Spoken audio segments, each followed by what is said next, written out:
Mi nombre es Ángela Gómez y regreso con ustedes para las noticias de Directo América en France 24. Comenzamos. Donald Trump aseguró durante su discurso ante el Foro Económico de Davos que solo Estados Unidos tiene el poder militar suficiente para proteger, desarrollar y controlar Groenlandia, y que lo único que pide es un pedazo de hielo desprotegido. También dijo que Europa va en la dirección equivocada, en plena tensión diplomática con sus líderes. El Parlamento Europeo votó a favor de impugnar el acuerdo de libre comercio con el Mercosur y llevarlo ante el Tribunal de Justicia de la Unión Europea. Un duro revés para el acuerdo firmado el pasado sábado, que podría suponer un retraso de hasta 2 años. Y hay un muerto y 37 heridos en España por un segundo accidente de tren en la misma semana, esta vez cerca de Barcelona, cuando el transporte de cercanías chocó contra un muro de contención. El Sindicato Español de Maquinistas Ferroviarios convocó una huelga para reclamar seguridad y fiabilidad de la red.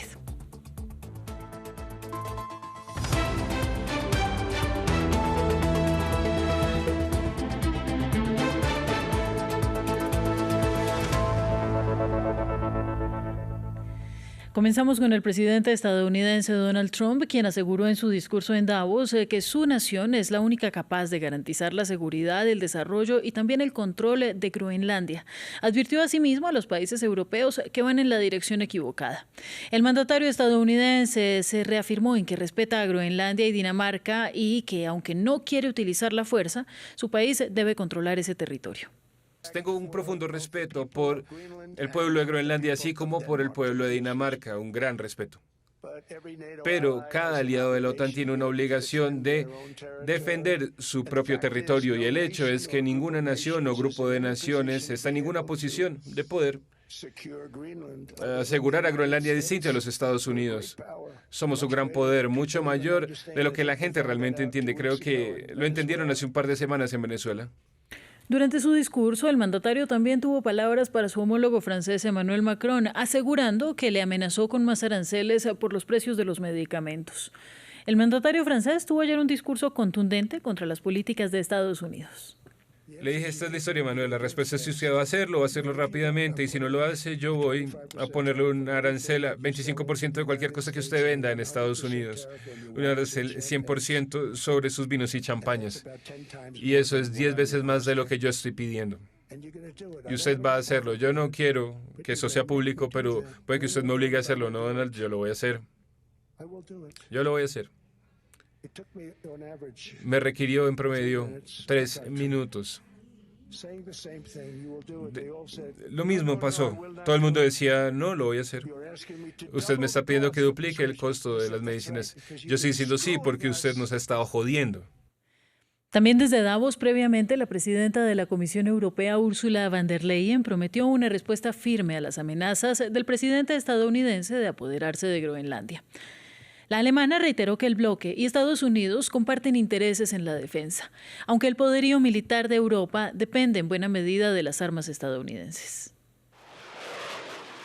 Este es el símbolo de la dependencia europea de las armas estadounidenses. El avión de combate F-35 fabricado por Estados Unidos. Hace 2 años, Dinamarca celebró la entrega de 4 de estos aviones. El príncipe de Dinamarca asistió al acto y el ministro de Defensa del país elogió con entusiasmo la iniciativa. Es un gran día para nuestra defensa y para la Fuerza Aérea Danesa. Estos F-35 de propiedad danesa sobrevolaron recientemente Groenlandia, defendiendo el territorio que Donald Trump quiere reclamar. Los daneses pueden llegar a arrepentirse de haber elegido aviones estadounidenses si se demuestra posible que Estados Unidos los puede inmovilizar de forma remota. Por lo que yo sé, no existe un simple botón de encendido o apagado para inmovilizar estos aviones basándose en una decisión estadounidense. Pero los estadounidenses actualizan regularmente el software. Por lo tanto, bastaría con que no proporcionaran la actualización del software para que se produjeran consecuencias inmediatas en estas máquinas. En total, 12 miembros europeos de la OTAN poseen o ya han encargado aviones F-35. Aunque Francia tiene sus propios aviones de combate Rafale, sigue utilizando aviones de transporte militar estadounidense Hércules y drones Reaper, incluso cuando Europa puede producir su propia versión de sistemas como el misil antiaéreo Mamba. Algunos países europeos prefieren el equivalente estadounidense Patriot. Algunos países europeos han creído que, si compran productos estadounidenses, automáticamente recibirán la protección de los estadounidenses. Los estadounidenses lo dieron a entender. Europa está tomando conciencia de que no se podía confiar en esta promesa de los estadounidenses. Las importaciones de armas estadounidenses a Europa han aumentado en los últimos años del 52 al 64% del total de pedidos. El nuevo portaaviones francés, que sustituirá al Charles de Gaulle, tampoco es 100% francés. Los sistemas de catapulta que ayudan a los aviones a despegar son estadounidenses, un contrato que supuso más de 1.000 millones de euros. En otros temas, el Parlamento Europeo votó a favor de impugnar el acuerdo de libre comercio con el Mercosur y llevarlo ante el Tribunal de Justicia de la Unión Europea, máximo organismo judicial del bloque. Un duro revés para el acuerdo firmado el pasado sábado, que podría suponer un retraso de hasta 2 años para hacerlo efectivo. Los opositores, encabezados por Francia, el mayor productor agrícola de la Unión, aseguran que el acuerdo aumentaría drásticamente las importaciones de carne de res, azúcar y aves de corral baratas, perjudicando a sus agricultores nacionales. Vamos ahora a España, donde se reportó un nuevo accidente de tren a 40 kilómetros al oeste de Barcelona, dejando un muerto y 37 heridos.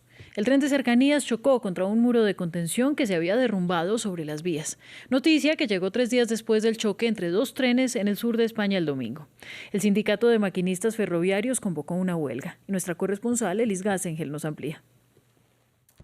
Nos encontramos aquí en la estación de Gelida, a proximidad del lugar del accidente que tuvo lugar anoche y que provocó la muerte de un trabajador. Aquí, como lo veis, todos los trenes están parados, la estación está desierta y como en el resto de Cataluña, ya que el servicio de estos trenes regionales está totalmente suspendido. Al menos hasta esta tarde, a las 4:30 hora española, tendrá lugar otra reunión del gobierno que decidirá si estas vías son seguras para circular. Y aquí pues hemos visto a trabajadores que intentan tomar autobuses y otros medios de transporte para llegar a su lugar de trabajo, ya que estos trenes sirven principalmente para trabajadores de la zona, y nos decían todos que pues ahora tienen miedo, aunque se retome este servicio, tienen miedo de tomar estos trenes.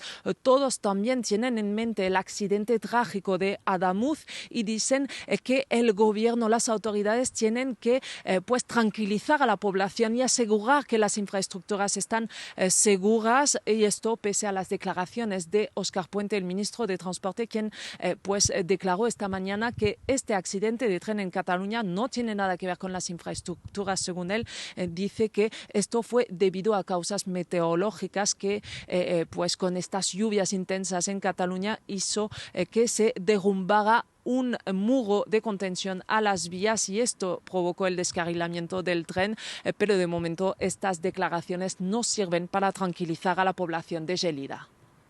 El pueblo kurdo sirio tiene 3 días para alinearse con Damasco, un día después de que el gobierno de Al-Shara anunció un alto el fuego con sus militantes. Mientras Donald Trump instó a que sus líderes acepten el trato de integrarse bajo la nueva administración, el presidente turco Recep Tayyip Erdogan también llamó al desarme inmediato de los kurdos y declaró que esperaba que esto marcara una nueva era. No fue precisamente con fuegos artificiales, pero algunos kurdos dejaron entrever un alivio moderado. 4 días de oxígeno para el pueblo kurdo, cuyas fuerzas democráticas volvieron a encaminar el acuerdo con Damasco. El alto el fuego es positivo, traerá paz. La gente está cansada del conflicto, hay muchos desplazados y la región no puede gestionarlo.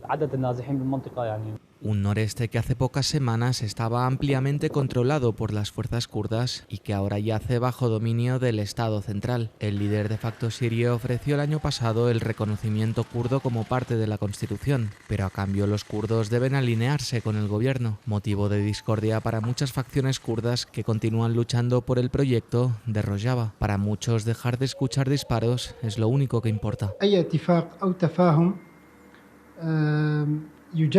Cualquier acuerdo que evite la invasión de zonas kurdas y evite el desplazamiento de civiles es bienvenido. Sin embargo, este reciente acuerdo debe tener garantías internacionales. Precisamente el avance de Al-Sharaa cuenta con las garantías que ahora mismo no tiene el pueblo kurdo. La Casa Blanca fue su garante a cambio de la derrota sin paliativos del autodenominado Estado Islámico. Pero cuando Donald Trump ganó sus primeras elecciones y el califato dejó de existir, el apoyo a los kurdos expiró para el presidente estadounidense. Y Erdogan aprovechó para atacar amplias zonas más allá de la frontera en pro, dijo, de su seguridad nacional. La historia se volvió a repetir esta semana. Trump dio carta blanca a su nuevo aliado en Damasco. El presidente sirio está trabajando muy duro, pero no vas a poner allí a un buen niño para hacer este trabajo. Nos llevamos bien con los kurdos, tratamos de protegerlos. Rodeados y sin aparentes aliados en la esfera internacional, los kurdos sirios firmaron un papel en blanco a punta de pistola y Al-Sharaa, con el apoyo de Washington y Ankara, se dispone a capitalizarlo. En Cisjordania se cumple un año de la incursión militar israelí en el campo de refugiados de Jenin. Quedan hoy barrios fantasma y miles que no saben si podrán volver a su hogar. OSHA reportó en julio que 74 habitantes, incluidas mujeres y niños, habían muerto por fuego israelí. Tel Aviv ha justificado su ofensiva contra campos como el de Jenin, histórico bastión de la resistencia armada palestina, y en su momento con presencia de Hamas y la Yihad Islámica, alegando que eran nidos de terroristas. Nos cuenta nuestra corresponsal Yanira Gómez Muñoz. El 21 de enero de hace un año, Israel desplegó tanques, helicópteros y soldados en Jenin, dando inicio a la invasión más amplia en Cisjordania desde la Segunda Intifada a principios de los 2000. Desde entonces mantiene bajo asedio los campos de refugiados de Jenin, Tulkarem y Nur Shams, con al menos 74 palestinos muertos, incluidos niños, y ha convertido estos campos en paisajes de guerra y bloqueado todas las entradas. Las calles están arrasadas por excavadoras, sin agua ni luz, y cientos de viviendas y edificios dañados por artillería o directamente demolidos, que es lo que sigue haciendo con órdenes masivas. En su momento, el gobierno de Netanyahu y el ejército justificaron que esta ofensiva Muro de Hierro era para terminar con las milicias palestinas de la zona y prevenir ataques terroristas. Admitieron que era empezar a aplicar los métodos usados en Gaza.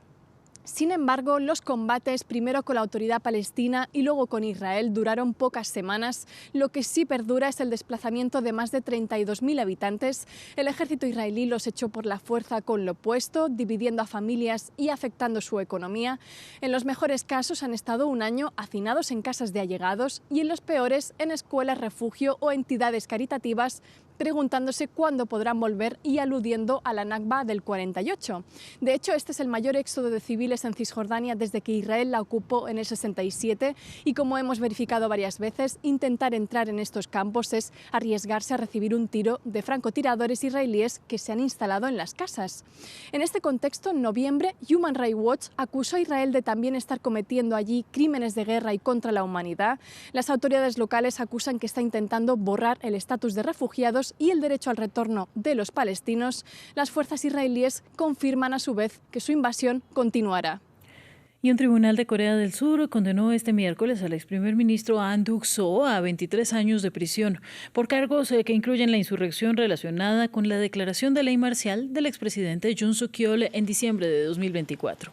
Han, de 76 años, es el primer exministro del gabinete que recibe un fallo de un tribunal sobre cargos criminales directamente relacionados con la ley marcial, lo que, según expertos legales, podría servir como indicador para otros juicios. Estas son las noticias de France 24. Sigan con nosotros. Buen día.